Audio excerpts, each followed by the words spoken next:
Hey BTP fans, Brett here with James, and Hi.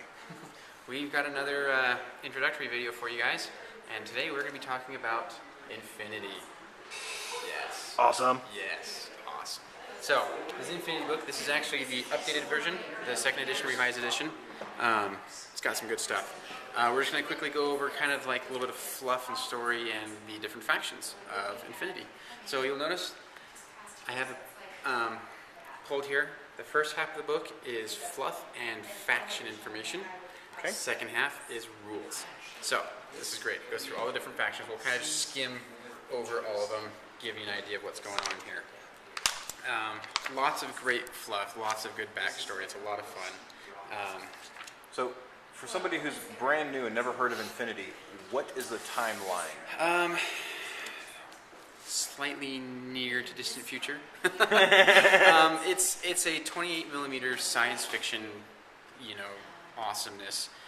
Mankind has gone out colonizing different worlds, different planets.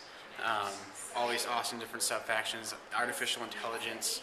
Okay, so it's like 40K then, right? Well, but a lot more anime.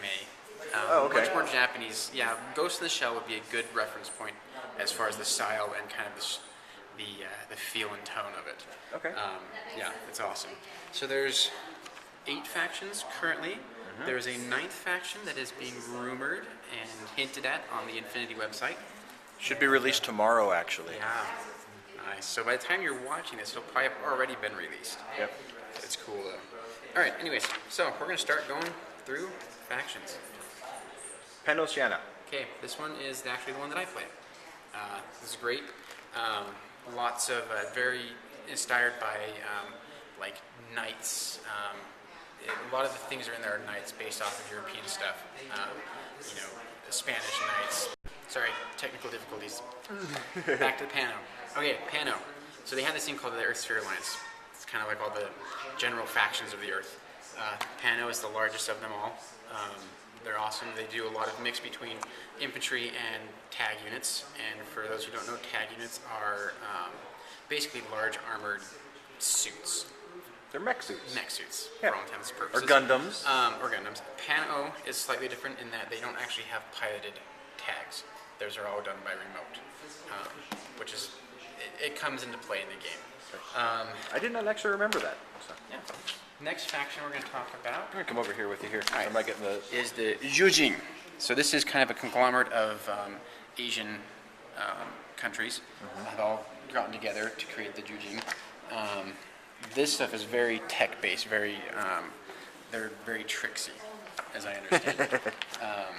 They got lots of cool little things, lots of surprises. They have a couple good tags, good stuff. Next one is Ariadna. And Ariadna is going to be like a lot of the northern countries, like Russia, like northern England, Scotland, like a lot of these almost Arctic type countries. Very tough soldiers, very army, military based. Yeah. These guys have some good stuff. They're a little bit lower tech than the rest of the factions. They tend to use older stuff, but that's less susceptible to digital interference. Okay. Another thing that comes into play in the game. Awesome. Next, we're going to talk about Hawk. Actually, I'm going to let James talk about Hawk Islam for a second, because this is what he actually played. All right. Hawk Islam is the army that I was drawn to. It's basically New Islam. In fact, that's what the name translates to. Yeah, from my understanding anyway. Oh, it says it right in the book. Oh, okay. Well, there you go. Basically, they're the traders of the universe, of the Infinity universe. And basically, they're enlightened Islam. So they really don't have access to a lot of tags. They got access to a lot of troops. So if you want to do like a horde army, Hawk Islam is definitely one of those ones that can do it. As well as Ariadna too, by the way. After Hawk Islam, we have the Nomads. Now the Nomads have basically left Earth and they live on these ships. And essentially they have kind of tried to push themselves away from some of the tech that the Earthlings use, namely cloning and that sort of thing. Nice. Ren actually played the Nomads. And they actually have a lot of cool tricks. The Nomads also have some really awesome figures that can do things in the game that nobody else can do. So, and we'll talk about that when we actually get into those rules. Then after the nomads is the combined army.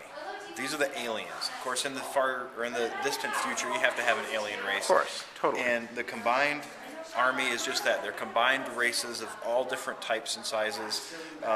Their tags, their giants, are actually like living creatures. So Yeah, like they're monstrous really cool. creature type things. Exactly. And after them, you have mercenaries. Now, mercenaries, you can't really build a force all by themselves, but they work really well. Like certain mercenaries would work with certain. Yeah, they have good forces. synergies with other factions. Yeah, they really help fill in missing holes in some of the other factions. So, back again. This is the second book. This is the Human Sphere. This is, I guess, the first expansion book that they really have, and So it introduces this race. called Aleph. Now, Aleph are basically advanced AI, Yeah. artificial intelligence, like gone amok. Like this is not actually a person. This is an artificial intelligent droid, robot, whatever you want to call her. So, And Aleph itself is actually a artificial intelligence yes, that controls all artificial intelligences. right. And as far as comparisons go, Aleph are like your elite of the elite. They're kind of like the Space Marines of Infinity, where they're high point cost, but you get a lot of bang for your buck. Yeah. So, all right. So let's get into some rules.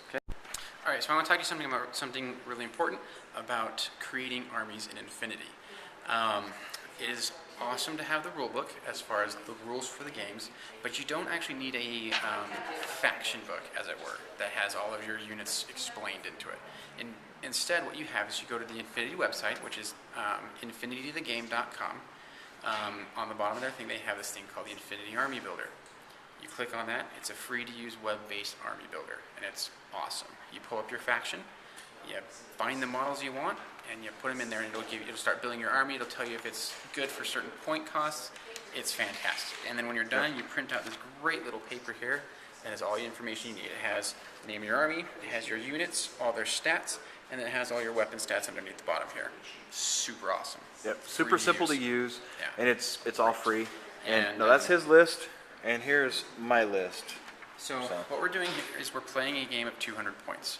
Typical games are between 150 and 200 points. You can go 300 points, and in fact, you can go higher than that. Yep. But it starts getting a little overcomplicated. And so just to show you, my force at 200 points, in fact, it's at 197 points. Yep. So here I have 3 models. I have 3 figures. So I have my leader unit here, which is Joan of Arc. I have a Fusilier here with a heavy machine gun. I have to apologize. It doesn't look like it's focusing very well on my end. And then I have my tag here. This is the cutter. It's kind of a medium tag. The Pano faction has a lot of tags and a lot of really good tags. Awesome. So yeah, I only have 3 models in mind. So let's go see James. All right, my list, I actually went over by 202 points here, It's okay, I'll allow it. and I have a total of 8 models in my army list. Nice. So So let's see your guys. come over here, move the books out of the way. All right. We have this guy here. This is the Janissary. This model actually comes in the starter box for the Hawk Islam. This is a LASIK here. This is the LASIK with the viral sniper rifle. And this is the Al-Hawad. This has actually been converted up a little bit, so it doesn't have the sniper rifle in this case. Then these 3 models here, only took 2 of them, are Ghulam infantry. These are 2 of the models that come in the starter box as well. Then have a couple of John Baizan, I believe it's pronounced, here. And last but not least is the, actually I'm running him as a Ghulam as well, but this is actually something else. I cannot remember off the top of my head. I knew it before I said it, but I can't remember now. So basically, same number of points, and I've got over double the same the model count that he does. Awesome. So the reason why my model count is so low is because I'm taking the tag, which by itself is 117 of my 200 points. So, it's worth a lot of points, but it's a beast and it does a lot of damage. So, all right, we're going to get into some rules here. All right, we're going to talk about, before we get to the rules, sorry, we always get ahead of ourselves. Before we get to the rules, we're going to talk about the stat line. There's quite a few stats, but they all have their uses and their purposes. So, I'm just going to use my sheet here. We're going to go from left to right. I know you're not going to be able to see this very well, so I'm just going to tell you first. First stat here is movement. So they actually have two different numerical values for movement. They have usually a larger number and then a shorter number. That'll come into play when doing different actions. Next is called CC. It stands for close combat. So it's their ability to do close combat. Combat. Self-explanatory. BS is not what you think. It's ballistic skill. Unless it's what you're thinking, then it is what you think. PH is physique. It's kind of their strength, as it were, or toughness. Okay. WIP is their willpower. It's kind of a mental thing. That comes into play more so with your lieutenant. Every army you build has to have a lieutenant. That's pretty much the only real restriction on the way you build your army. You have to have a lieutenant. ARM, armor, is how much armor they can absorb before taking damage. BTS stands for biotechnological shield. That's basically armor against digital attacks. And then you have the last one, which is either going to be strength if it's a mechanical object, or wounds if it's a biological object. Okay. So, for example, my tag here has strength points. Infantry would have wound points. Most general infantry are going to have 1 wound point. Your lieutenants and leader types are going to have more wounds. Tag, like for example, my tag has 3 structure points. So it just kind of varies per model. Awesome. All right, before we actually get into some of the game mechanics, let's talk about like shooting. You have different weapons have different ranges, just like every other game. For example, if I run with an AP rifle, an armor-piercing rifle, its short range is 0 to 8 with a 0 modifier. That's what that number after the slash is. For medium range, it's 8 to 16 inches with a +3 modifier. Long range, 16 to 24 at -3. Maximum range is 24 to 48 inches with a -6 to my modifier. It does 13 damage with burst 3, meaning it can actually shoot 3 different times, and it's armor piercing. It's not a template weapon, it doesn't have EM, and it's not used in CC. And then we can go down to the next one. You can just see basic idea of what each one does. And now all of this, again, is free on their website, and you can build that really easy. In fact, actually, if you download one of our spreadsheets that we use to actually build the army list for you, if you're looking at doing a project with us, there's a link right at the top of the spreadsheet to go straight into the army builder for you. Nice. So it'll help you out. Dice in this game are really simple. It's a D20 system. All you need is D20. So depending on the armor or the models you're using, you might roll more or less. Depending on your burst fire, like that one, I would need a 3rd dice here in order to shoot all 3. It's really simple. What you're going to do is you're going to roll your dice and add your modifiers to it. Now, there's multiple modifiers. It's not just what you're shooting at or how far it is. It's what you're shooting at. They have modifiers. There could be modifiers for camouflage or being hidden and different things like that.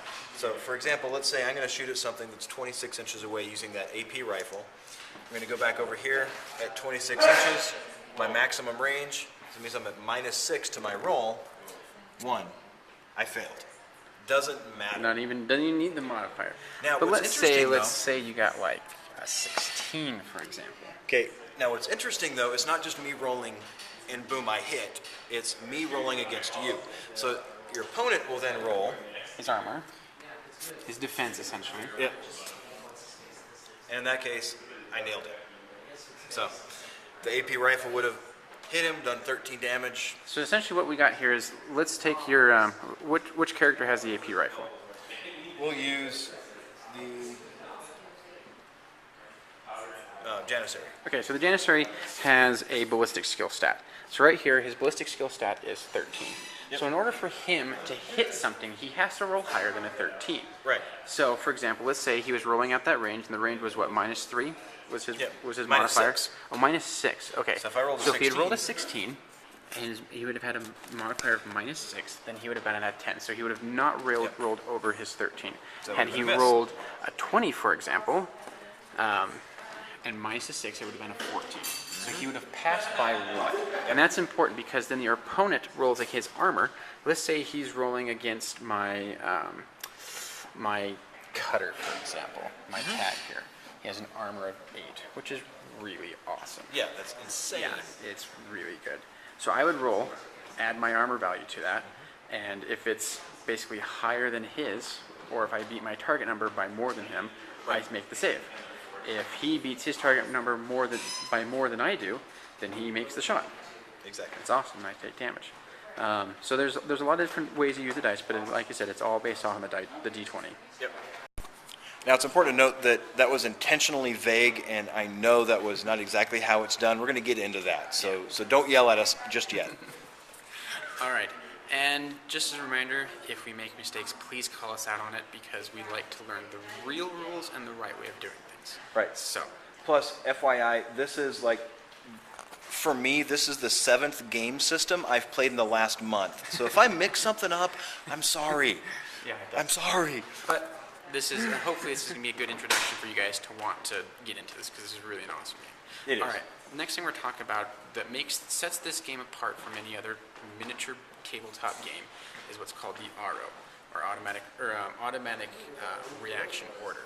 So the way the turns work out in this game is not similar. It's not like other games where you move all your guys, you shoot all your guys, you assault all your guys, and then your opponent goes. This is very, very dynamic. So when it's my turn, I will move a guy, and if my opponent has one of his guys that can draw a line of sight to that guy, he can take a reaction. Now picture this in real life. If I'm moving in between buildings and my enemy sees me moving in between buildings, what's he going to do? Shoot at you. Shoot at me. He's not going to stand there and wait for his turn. So this game is very action-reaction. It's awesome. It's also important to note that because of the action, you actually have a set number of orders that you can do per turn. It's not just you get to move everybody and that's it. So in your case, Brett, you only have 3 models, but you get 4 orders. Yes, because your lieutenant gets an extra order. Right. And so I have 4 orders to do whatever I want with them. Now I could do I could spend all 4 orders on one model and do 4 different actions with that model, or I can spread it out between all my models and make them all do actions. Same thing with the reaction. If your model has line of sight to one of his models that's moving, you can take 1 reaction with that model. Right. And that makes the game very fast-paced, or feel very fast-paced, I should say, because you're always moving. Things are always happening, and people are always shooting and all this stuff. It's awesome. And it makes the game very dynamic, and it makes it so you're not just kind of sitting there bored while your opponent slaughters you, and you can do nothing about it. And when you're moving, it does make you very paranoid. It does, because you're always trying to. And there's different ways of moving to gain different benefits, but yeah, it makes you really think about your moves, because if you accidentally move out too far, your opponent has line of sight, you could die. Awesome. So that could even be the first turn. Yeah. Oh yeah. And there's been many games where I've essentially lost the game on the first turn. As have I. Yes. Anyway, so. All right. So let's talk about deployment next. Okay, we're gonna start getting deployment. All right. So now we're gonna talk about deployment and how to start the game. First thing to determine is who's going to go first, and that is done on what's called a face-to-face roll. So you take your lieutenant. Your lieutenant has a stat of willpower. You use your willpower stat to create a face-to-face roll. So basically, what that happens, my willpower is 15. So I have to roll over a 15 or under 15. Under a 15. I have to roll under a 15, and if I pass, whoever gets the greatest difference between their roll and their willpower number wins the roll off. So mine's 15. Mine is 14. So let's see what we got. I rolled So a I get 9. a 13. So I only passed by 2. How much did you pass by? I got a 9. 5. So he wins the face-off roll. He gets to essentially choose who goes first and where we deploy. Yep. And one thing we forgot to talk about when we were talking about the army setup is the secondary number up here. You've got 202, and then I've got the number 3 there. That's actually the number of special weapons that I can take. Each army is only allocated a certain number of special weapons based on the point cost.